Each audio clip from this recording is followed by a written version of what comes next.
É interessante porque esse capítulo ele caiu na semana passada. O item 1, terça-feira da semana passada foi esse capítulo e o item foi o 1. Né? E é muito interessante porque quando a gente fala de espiritualidade, a gente precisa levar em consideração muitas coisas. Veja que nós ainda temos a falsa visão de que religiosidade, de que liderança religiosa, né, sempre é para alguém que é especial. Então a gente tem, por exemplo, na liderança da Igreja Católica, a gente tem o Papa, depois os cardeais, depois os bispos, depois os padres. E muitos acreditam que eles são a representação do divino na Terra, os representantes de Deus. Eu lembro do meu pai e da minha mãe aqui, que eles diziam muito que Deus conversava com o Papa, né? Eu lembro quando era criança que eles falavam muito isso, né? Não, mas o Papa recebe mensagem de Deus, né? De Jesus. E isso é uma crença comum. Quando a gente vê um médium, a gente pensa nos grandes trabalhadores, a gente olha Chico Xavier, por exemplo, fora outros maravilhosos trabalhadores que não adquiriram tanta fama, tanto conhecimento. E a gente pensa, nossa, representante de bons espíritos, então eles são a manifestação da luz, e enfim. Só que daí acontece que o padre ali da nossa congregação, ele descobre que ele tem filho, descobre que ele abusa, aí a gente vê o médium lá que é corrompido, que abusa, que faz horrores em cima do poder, que a gente vê o pastor aqui e ali, e a gente pensa de cara, viu? Ó, religião nenhuma presta. Então a gente tem esses parâmetros de enxergar apenas as coisas boas. E tudo aquilo que não é bom, a gente passa a régua e bota tudo no mesmo saco.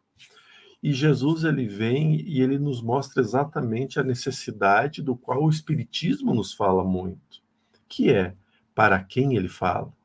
Ele fala para os doentes.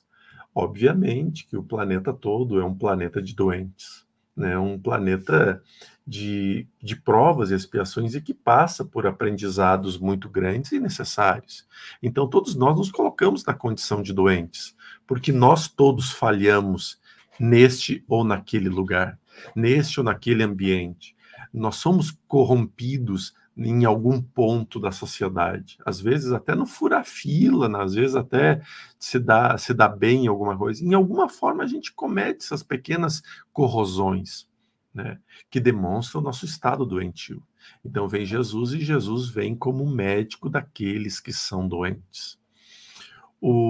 A gente vê, por exemplo, o caso do recente da mediunidade de cura que foi corrompida, né, através do...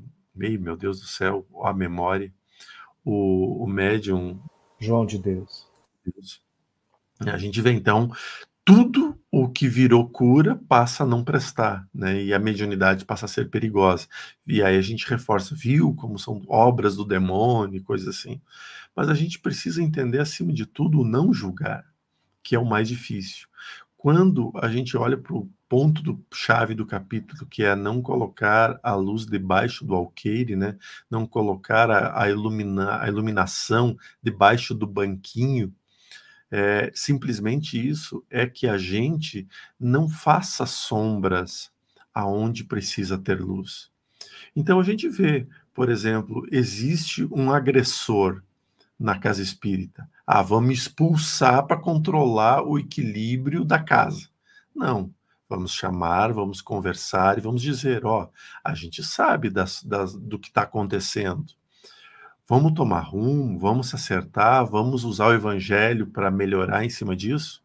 Veja, na função do diretor, nós expulsaríamos ou nós educaríamos? Bem, 99% das pessoas expulsaria. Jesus acolheria. Esses são os pontos chaves que esse texto de Mateus vem nos trazer esse ponto. E é muito delicado. Eu já sofri muita perseguição por ter tomado a decisão de não expulsar. E até de vez em quando surge essa imagem, de novo, esse recorte mal feito de eu dizendo que eu optei por não afastar um abusador e por tê-lo evangelizando ele. Né? Então, esse recorte tem, e fui muito criticado, mas tudo bem, meu coração está leve porque a pessoa, todos os lados foram muito bem amparados, né? Pelo próprio Lar de Juliana e principalmente pelo evento em si.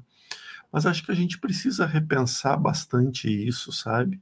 Acho que está na hora da gente olhar a sociedade como ela realmente é. E a sociedade, ela é doentia.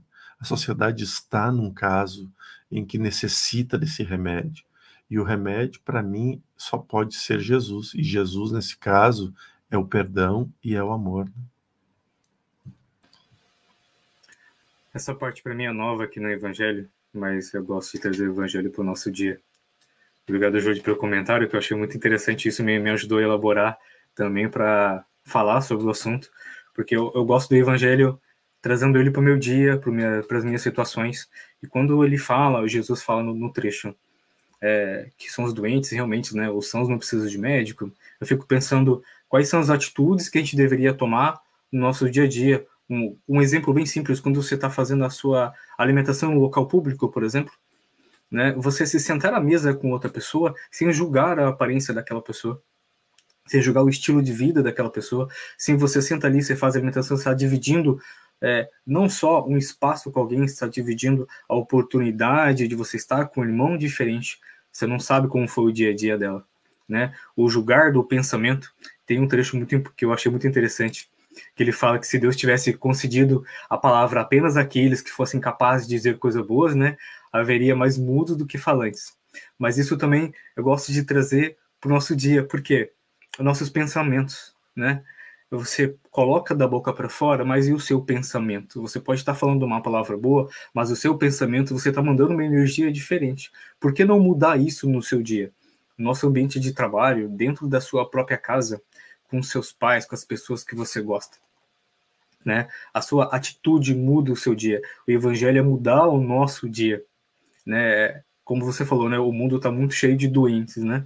É só que às vezes nós mesmos não conseguimos ver nossos próprios julgamentos. Hoje, basicamente, você faz isso no automático, e quando você se pega vigiando aqueles pequenos pensamentos que você falou de mal dizer de alguém, você usou uma palavra que não é sua ou um comentário que não é seu, e você disse para uma outra pessoa, você está fomentando a mesma linha de raciocínio, afastando aquela pessoa de você. Por que não trazer ela para o teu lado, conversar com ela, instruir, ou simplesmente perguntar qual é a verdade que está sendo imposta naquele momento, já que você não gostou da opinião, né? Evangelizar é preciso, vamos colocar assim, mas vamos evangelizar primeiro os nossos corações para a gente poder seguir o próximo passo, né?